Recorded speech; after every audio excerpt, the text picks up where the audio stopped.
Bonjour à tous, bienvenue dans cette table ronde de décryptage consacrée à la transition écologique et à la stratégie RSE des entreprises. Nos deux invités en plateau pour en parler, Florian Mohand, bonjour. Bonjour Stéphane. Vous êtes directeur de la transition énergétique chez Bolloré Énergie, c'est un fournisseur d'énergie. Vous proposez notamment des carburants bas carbone. On expliquera comment ça fonctionne et surtout on expliquera que ça permet de réduire de 90% les émissions de CO2 par rapport aux carburants classiques. Et à vos côtés, Pierre-Emmanuel Saint-Esprit, bonjour. Bonjour Stéphane. Directeur en charge de l'économie circulaire chez Manutan. Vous êtes aussi directeur exécutif de la chaire économie circulaire à l'ESSEC. Manutan, c'est un fournisseur d'équipements professionnels, on connaît. Vous avez un catalogue très large, mais maintenant vous proposez aussi une gamme de produits éco-responsables basés sur l'économie circulaire. Ça change pas mal de choses et on verra pourquoi. D'abord, est-ce qu'on peut faire un état des lieux pour commencer? On va commencer avec vous, Pierre-Emmanuel. Est-ce que vous avez l'impression que les entreprises, après les grands discours, sont finalement passées à l'action? Alors complètement. En fait, il y a plusieurs étapes. Pendant certaines années, on commençait à entendre le sujet du dérèglement climatique. Finalement, depuis assez longtemps, le Club de Rome, dans les années 70, évoquait le fait que les ressources naturelles étaient finies et que la croissance basée sur l'extraction infinie des ressources naturelles avait une limite. Puis ensuite, on a commencé à rapidement à construire des plans sur la décarbonation avec ce fameux objectif de neutralité carbone. Aujourd'hui, vous avez énormément d'entreprises qui vont avoir un plan de neutralité carbone, notamment en 2050, un peu sur le modèle des accords de Paris pour les États. Donc on a l'objectif qui est fixé. La grande question maintenant, c'est les plans d'action réels. Comment, pour atteindre ces neutralités carbone, on va y arriver? Et c'est là où il y a évidemment différents niveaux de maturité. Vous êtes familier avec les notions de scope 1, scope 2, scope 3. Beaucoup d'entreprises ont commencé effectivement à agir sur leurs propres émissions, c'est-à-dire les émissions des collaborateurs, les émissions des usines, des bureaux, les émissions directes, le scope 1, etc. Et le scope 2 aussi. Là où ça commence un peu plus compliqué, effectivement, c'est le scope 3. Si on prend l'exemple de Manutan, c'est 90% de nos émissions de CO2, c'est le scope 3. Et pour réellement changer et atteindre la neutralité carbone, en fait, on doit toucher au modèle économique. Et là, pour le coup, on est plutôt au test, on est plutôt aux petites innovations, aux collaborations avec des startups, typiquement dans le domaine de l'économie circulaire. On a encore rarement des géants, des groupes bien installés qui effectivement ont changé radicalement leur modèle économique pour atteindre la neutralité carbone. Florian, est-ce que vous avez l'impression que les entreprises sont passées de l'intention à l'action en matière de transition écologique? Effectivement, nous, en tant que fournisseurs d'énergie, on est en première ligne sur ces questions de transition énergétique, puisqu'en fait, nous, notre mission, au-delà d'apporter du carburant à toutes ces activités qui sont essentielles à la vie économique de notre pays, on est là aussi pour les accompagner dans cette transition énergétique. Et cette transition énergétique, finalement, la finalité, c'est de réduire l'empreinte environnementale de ces entreprises. Le scope 1 dont on vient de parler. Du scope 1 ou du scope 3. Malgré tout, est-ce que la succession de crises n'a pas ralenti le calendrier? La guerre en Ukraine, l'inflation, maintenant le conflit israélo-palestinien, on a quand même l'impression que les entreprises ont des sujets urgents à traiter et que parfois la transition, c'est plus la priorité, ou en tout cas la priorité immédiate. Alors, je ne suis pas totalement convaincu que c'est ralenti le travail des entreprises sur les questions énergétiques. Au contraire, ça a plutôt accéléré le questionnement que ces entreprises ont vis-à-vis de leur consommation d'énergie. Quelle énergie je consomme? De laquelle je suis le plus dépendant? Comment sont mes sources d'approvisionnement? Et finalement, ces crises successives, on pose la question, mais comment je fais avec cette énergie? Mais ces crises, elles ont fait aussi augmenter le prix des carburants fossiles. Peut-être que les entreprises, quand elles ont vu la facture grimper en flèche, elles se sont posées des vraies questions. Justement, donc, dans ce questionnement global sur la gestion de l'énergie, il y a naturellement la question de la transition énergétique qui se pose sur ces deux axes. À la fois, comment je décarbone mon énergie, quelle solution apporte, mais aussi sur comment je fais pour réduire ma consommation d'énergie. Et donc là, nous, on voit une accélération des demandes de projets de financement d'efficacité énergétique. Pierre-Emmanuel, même constat? Oui, sur le sujet de la ressource, c'est exactement l'inverse. Pour nous, ça a fait complètement accélérer le constat. En fait, c'est devenu très visuel, si on prend par exemple le Covid ou la guerre en Ukraine, l'effet de nos supply chain mise en danger. On a vu les images, effectivement, de la guerre des masques, avec le fait que lorsqu'on importe un produit depuis, effectivement, un pays lointain, et qu'on a une pénurie de ce produit, là, typiquement les masques, et ben, c'est extrêmement compliqué de continuer à tourner économiquement. Avec la guerre en Ukraine, c'était le sujet de l'énergie. La ressource naturelle, la plupart des ressources naturelles vont commencer à manquer, le prix va augmenter, et donc il faut relocaliser effectivement les chaînes de valeur, et donc ça commence au contraire à convaincre de plus en plus les boards d'accélérer sur une transition du modèle de la supply chain qui fasse en sorte que dans 10, 15, 20 ans, les entreprises soient encore là. Au contraire, c'est triste à dire, mais c'est un énorme avantage. C'est plutôt une bonne chose. C'est une bonne chose, mais un bon output de la crise, on va dire. On va évoquer ensemble deux sujets, deux leviers en matière de transition écologique. L'un vous concerne, Florian, c'est l'énergie, et l'autre vous concerne, Pierre-Emmanuel, c'est l'économie circulaire. Sur la question de l'énergie, d'abord un constat, on consomme de plus en plus d'énergie fossile, malgré les grandes intentions. Il faut s'en inquiéter ou c'est une phase de transition qui est obligatoire? Il faut s'interroger sur l'usage général de cette énergie. Effectivement, on a une augmentation malgré tous les efforts des sujets d'efficacité énergétique, on a une consommation d'énergie fossile qui, à l'échelle mondiale, augmente. Faites bien de préciser, à l'échelle mondiale. À l'échelle mondiale. Voilà. Nous, ce qu'on constate chez Bolloré Énergie, c'est qu'on a une consommation de carburant qui continue de croître, mais on a une demande de plus en plus forte sur des solutions alternatives et comment en fait on décarbone cette consommation. Une parenthèse, on va parler dans un instant des carburants liquides faible émission que vous proposez, mais on nous présente de manière quasi systématique le passage à l'électrique comme le principal levier en matière de décarbonation. Je vous pose la question à tous les deux, mais est-ce qu'on n'est pas en train de faire fausse route ? Alors, j'avais pas fausse route, mais en tout cas, lorsqu'on parle de décarbonation, moi, j'aime bien simplifier. Il y a deux sujets. Il y a l'énergie, du coup, monsieur est parfaitement là pour en parler. Et puis, effectivement, il y a la ressource naturelle. 45% des émissions de CO2 qui doivent être réduites pour atteindre les accords de Paris, c'est l'économie circulaire, puisque, en réalité, la majeure partie de l'impact d'un produit est décidée au moment de l'extraction des ressources naturelles et de la production. On ne le dit pas assez, mais on émet énormément de CO2 lorsqu'on extrait des nouvelles ressources naturelles et lorsqu'on produit le fameux produit. Donc donner une seconde vie au produit, étendre sa durée de vie, ça compte pour la moitié des émissions. Aujourd'hui, le débat politique, le débat public est très focalisé sur l'énergie, c'est une bonne chose. Typiquement, on l'a vu effectivement avec la guerre en Ukraine, il faut trouver des énergies alternatives, renouvelables ou effectivement décarbonées, mais c'est que effectivement la moitié de l'équation et c'est important de le rappeler. Florian, est-ce que le tout électrique, c'est pas forcément la panacée ? Enfin, on sait que dans le mix énergétique, il faut forcément un mix. En tout cas, c'est ce qu'on défend nous, c'est qu'effectivement, on a un message global qui nous dit allons vers l'électrification de masse des usages. Notre vision, c'est qu'on considère qu'il y a une complexité dans les usages et l'électrification massive, quel que soit le secteur d'activité, sera beaucoup plus complexe à mettre en œuvre que ce qui est développé actuellement sur le papier. Le papier et la réalité. Il va falloir construire des tranches de centrales nucléaires pour voilà. Et donc, c'est pour ça qu'on défend à minima des énergies de transition et expliquer aux consommateurs, il y a une phase de transition. Et c'est plutôt l'usage qui va déterminer l'énergie qui sera peut-être majoritaire dans quelques temps. Alors cette énergie de transition, on va en parler. Vous proposez des carburants liquides à faible émission de CO2. Comment ça fonctionne ? Très simplement, ce qu'on appelle des carburants liquides bas carbone, qui sont finalement des carburants alternatifs par rapport à quoi ? Par rapport au diesel conventionnel. Et donc ces carburants liquides bas carbone, c'est des produits qui sont issus de biomasse, donc on peut en récupérer par exemple avec des huiles usagées. Fabriquent du carburant et que dans ces carburants, ils ne contiennent plus de produits fossiles. Voilà. Et donc par des procédés industriels, vous allez collecter donc, des huiles usagées et vous allez les transformer en carburants de synthèse qui vont vous permettre de réduire sur l'analyse complète du cycle de vie jusqu'à 90% les émissions de CO2. Mais est-ce que ça veut dire que les entreprises qui achètent vos carburants peuvent dès aujourd'hui réduire leurs émissions de CO2 ou est-ce qu'il faut adapter le parc de véhicules existants ? Exactement, c'est une des forces des carburants liquides bas carbone dans la famille des carburants alternatifs, c'est le caractère immédiat de la solution. Immédiat puisqu'ils sont disponibles immédiatement, il faut le dire, il y a des produits disponibles sur l'ensemble du territoire, des carburants liquides bas carbone. Ils sont également efficaces puisqu'ils réduisent immédiatement les émissions de gaz à effet de serre. Donc à l'usage, vous réduisez immédiatement vos émissions de CO2. Et ils sont immédiatement exploitables puisque vous n'avez pas besoin de modification de votre moteur pour les utiliser. Voilà. Et c'est des carburants qui sont compatibles avec quasiment la majorité des motorisations diesel. Est-ce que c'est facile à convaincre les chefs d'entreprise de passer à ces carburants bas carbone ou est-ce qu'il y a encore des sujets qui bloquent, je ne sais pas, des questions de prix, des questions d'agenda ? On sent une émulation sur le sujet. On aimerait que ça aille toujours plus vite. Ils sont convaincus de sortir du diesel, de l'usage du diesel conventionnel. Maintenant, la question que beaucoup nous posent, c'est est-ce que je fais un risque technologique en choisissant les carburants liquides bas carbone ? C'est-à-dire que je m'engage sur une voie qui me fait dévier du passage à l'électrique ? Exactement. On a cette question-là et donc ce qu'on leur redit, ce qu'on explique, c'est notre travail aussi pédagogique. Les carburants liquides bas carbone, c'est à minima une énergie de transition. Vous n'avez pas de risque technologique à passer sur ces énergies et en même temps, vous pouvez travailler sur votre transition énergétique sur le long terme en proposant des résultats qui sont immédiats.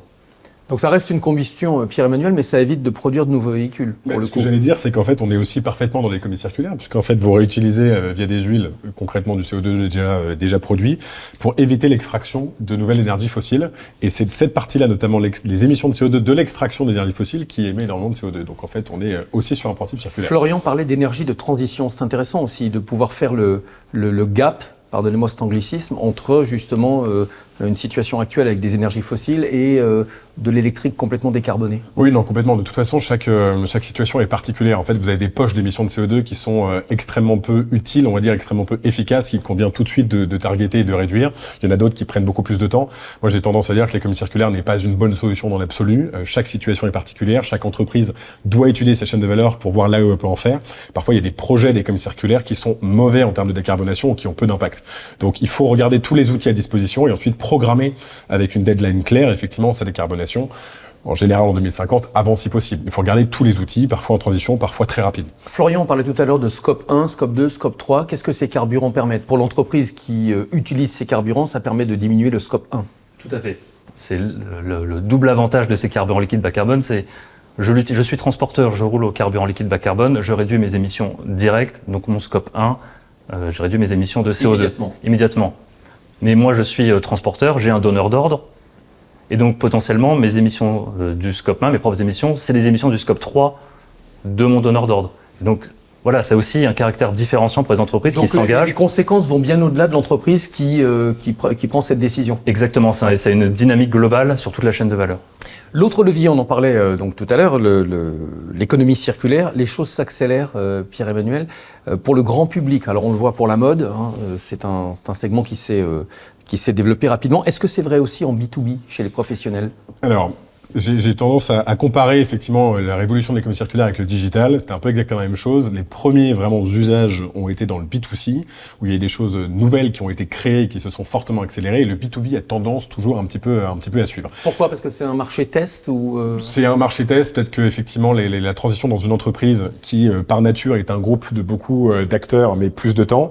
Et il y a un peu le côté aussi des enjeux économiques sont énormes pour une entité. On met un peu plus de temps à bouger. Mais effectivement, si on prend ce qu'on appelle le marché du e-commerce, il est aujourd'hui à peu près, je crois, de 7 milliards pour le B2B en Europe. Il est déjà à plus de 90 milliards pour le B2C. On connaît tous aujourd'hui Vinted, Back Market, etc., Celency pour le mobilier. Je vous mets au défi de me citer peut-être une entreprise en B2B qui a une interface pour acheter des produits d'occasion. Manutan. Et qui soit, bientôt, mais qui soit effectivement leader sur son marché. C'est des choses qui arrivent. Mais encore une fois, c'est pas encore ancré dans le quotidien des utilisateurs. Alors, Manutan, vous proposez des équipements professionnels avec une offre donc éco-responsable. Qu'est-ce qu'on va y trouver? Comment ça va fonctionner?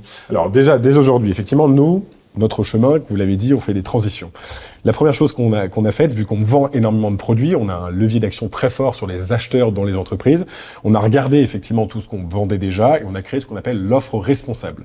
L'offre responsable. C'est-à-dire c'est quoi? Ça vient pas de l'autre bout du monde systématiquement? Alors, c'est soit des produits effectivement éco-conçus qui contiennent à minima 25% de matière recyclée, effectivement sont en général en local en circuit court. Donc effectivement, on met la certification Manutan, transparence, traçabilité, on certifie ça. Soit des produits d'occasion, soit des produits effectivement reconditionnés, soit des produits qui ont un des trois labels qu'on a certifiés. C'est déjà 16% du chiffre d'affaires de la division entreprise. C'est plus de 45 000 produits. Et évidemment, on pousse à fond le maximum de ces produits en termes de marketing auprès de nos clients. La deuxième chose qu'on a faite, puisque quelque part l'information pour le consommateur est extrêmement clé, c'est vrai en B2C, c'est vrai en B2B, on a créé un score, donc le Product Environmental Impact Score, qui reprend une méthodologie européenne, ce qu'on appelle le PEF, désolé pour tous les acronymes, le Product Environmental Footprint, qui prend pas uniquement les émissions de CO2, mais aussi 16 impacts environnementaux très clairs, ces impacts aussi sociaux, comme par exemple l'impact sur l'eau, l'impact sur la biodiversité, etc. C'est intéressant hein, parce qu'on s'arrête souvent au CO2. On s'arrête souvent au CO2, c'est extrêmement important, mais effectivement, il y a d'autres impacts. C'est un score de A à E, et en fait, il est poussé sur notre site internet, il est poussé dans les catalogues. Lorsque vous êtes effectivement un acheteur dans une entreprise et que vous voyez ces produits-là, vous pouvez, d'une certaine manière, privilégier, en fonction évidemment de l'axe stratégique donné par votre direction achat, l'achat de ces produits, et on est en train même de travailler sur des reportings annuels, comme des reportings financiers, pour dire, vous avez amélioré vos achats de produits, vous avez réduit vos émissions de CO2 par les achats, puisque c'est effectivement un levier de décarbonation très fort. Si on pousse le raisonnement, ce que ça veut dire que Manutan va devoir changer de business model? Déjà, effectivement, là-dessus, ça fait changer l'écosystème avant même de parler de business model, puisque lorsqu'on évalue les produits, on travaille avec nos fournisseurs, avec leurs données. Donc en fait, on rappelle les fournisseurs en leur disant certains produits sont exceptionnels, certains produits sont nuls, on va arrêter de les pousser. Du coup, les fournisseurs sont eux-mêmes obligés de travailler sur des produits plus durables, etc., etc. Pareil, on agit évidemment sur nos clients qui améliorent leurs achats. Donc là, on est toujours sur le modèle de l'achat de produits pour le revendre, et par contre, il y a déjà une transformation de l'écosystème. La transformation du modèle économique, on le travaille via un autre axe, l'axe des services. Effectivement, moi, j'avais créé en 2016 une start-up de collecte de produits électroniques usagés pour s'intéresser au sourcing en fait de produits usagés, pour ensuite les reconditionner, les revendre. Vous étiez venu en parler chez BFM d'ailleurs. Exactement, à 6h du matin. Je m'étais levé pour évoquer avec vous ce sujet-là, je m'en souviens très bien, sur BFM Business. Et aujourd'hui, on vend un service de collecte de produits usagés où on va tout simplement dire à nos clients, on reprend vos produits, on leur donne la meilleure nouvelle vie, impact social, on vous certifie les émissions de CO2 évitées. Et ça, c'est un tout nouveau business model puisqu'on vend un service et pas un produit. Donc, on expérimente plein de choses. Le changement de business model, effectivement, est clé pour une vraie décarbonation sur le long terme. C'est intéressant, hein, Florian, c'est pas du tout votre secteur évidemment, mais le passage à l'économie circulaire en B2B, ça va changer pas mal de choses. Oui, forcément, ça va dans le bon sens. C'est des choses pour lesquelles on s'intéresse, on regarde tout ce qui est fait, tout ce qui va apporter finalement des effets à court, moyen ou long terme sur la meilleure consommation et sur les aspects environnementaux. Nous, on y est favorable, on suit ça toujours avec attention. Et on le disait d'une certaine manière, avec vos carburants, vous permettez aux entreprises de conserver leurs véhicules plus longtemps. C'est une forme aussi d'économie circulaire.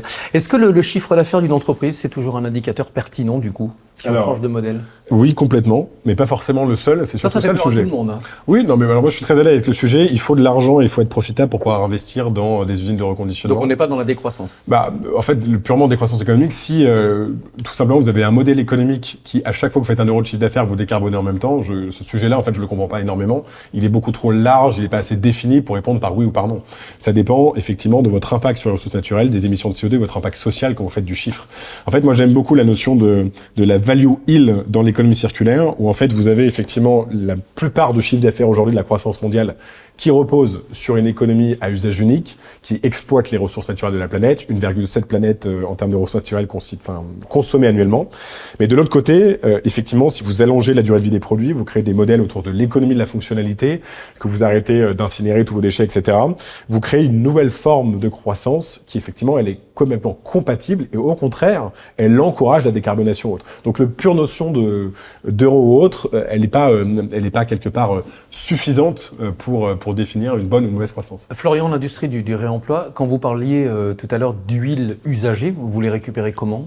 Alors c'est des huiles qui sont... Alors, nous, on n'est pas producteurs, ouais. On se fournit directement chez ces producteurs, donc notamment chez des industriels, qui est l'entreprise Nestlé, qui est le plus gros producteur de biocarburants dans le monde, et une autre pour un autre produit, un biocarburant fait à base de colza sur une usine dans l'est de la France, à Verdun. Donc ce sont des accords avec des industriels pour récupérer ces huiles. Et en fait, eux, ils ont des circuits de collecte, et donc ça se récupère quand vous récupérez de l'huile usagée dans des restaurants, dans des bidons d'une dizaine, vingtaine de litres.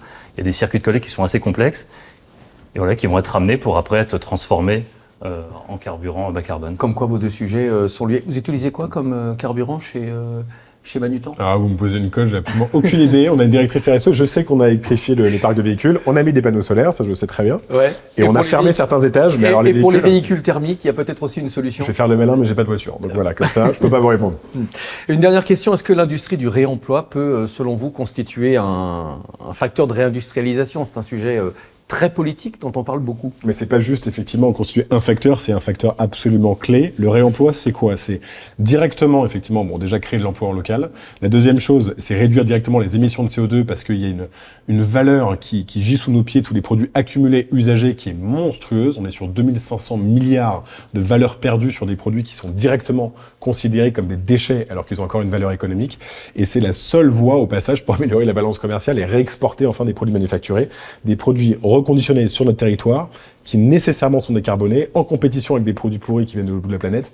Il n'y a pas de sujet, c'est vraiment le seul facteur général de réindustrialisation effectivement du territoire. Et quelle proportion d'économie circulaire chez Manutan à court moyen terme vous êtes fixé des objectifs? Alors on suit des objectifs catalogue. Pour vous donner, là j'évoquais les produits responsables, on est déjà à 16%, on doit effectivement augmenter ça. Mais pour vous donner un objectif global, aujourd'hui, donc on va lancer des initiatives notamment sur le reconditionnement de mobilier. On est sur 250 000 tonnes, juste pour prendre la France, de mobilier jeté tous les ans. Sur ces 250 000 tonnes, vous avez 4% qui est aujourd'hui réemployé. Il y a un terrain de jeu entrepreneurial incroyable, il n'y a juste rien en fait concrètement, pour effectivement reprendre ces produits, les reconditionner, les revendre Nos clients demandent que ça, c'est même une obligation légale typiquement pour les collectivités publiques qui doivent sourcer le maximum de produits reconditionnés. Il y a un terrain de jeu absolument magique. Ouais. Florian, quelle est la part de marché aujourd'hui? Vous la connaissez de ces carburants bas carbone, ou est-ce que vous vous êtes fixé des objectifs? Alors, sur la part des carburants liquides bas carbone, elle augmente chaque année. Alors, les statistiques sont un peu plus compliquées à obtenir puisque on rentre en fait dans une machine de produits pétroliers qui est assez complexe. Mais globalement, c'est une part qui est dans nos ventes, c'est une part significative qui est en perpétuelle croissance.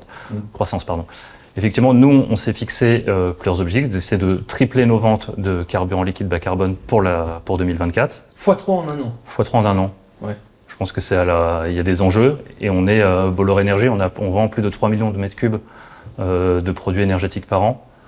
On a plus de 1 million de mètres cubes de stockage sur tout le territoire. Donc c'est une ambition qui me paraît tout à fait cohérente. Il ne reste plus qu'à convaincre les chefs d'entreprise de sauter le pas. Et c'est relativement simple. Est-ce Et que c'est beaucoup plus cher? C'est assez hétérogène sur les produits. On a un produit qui est produit à base de colza, qui est plutôt à isogazole. On est quasiment à la même tarification. Et qui permet 60% qui permet de réduire jusqu'à 60% ses émissions de gaz à effet de serre. Et il y a moins 90%, mais c'est plus cher. Et 90%, il est un peu plus cher, ouais. de l'ordre d'une dizaine de centimes. Voilà, c'est pas 3 fois le prix. C'est pas 3 fois le prix et ça n'a rien à voir avec un investissement, d'une électrification d'un parc, d'un changement de camion qui roulera sur notre énergie. Voilà. Donc lisser dans le temps ce surcoût de ces carburants, finalement, c'est encore une fois l'action la plus significative, la plus rapide à mettre en place pour décarboner. Merci beaucoup à tous les deux d'avoir partagé votre expérience, vos avancées. Bravo pour vos initiatives respectives. Pierre-Emmanuel Saint-Esprit, directeur en charge de l'économie circulaire chez Manutan. Alors je ne peux pas dire que vous êtes prof, hein, vous enseignez. Vous êtes directeur exécutif de la chaire économie circulaire à l'ESSEC. L'agrégation d'économie circulaire. Voilà, attention. Voilà. Et Florian Morand, directeur de la transition énergétique chez Bolloré Énergie. Merci beaucoup. À très bientôt pour un nouveau décryptage.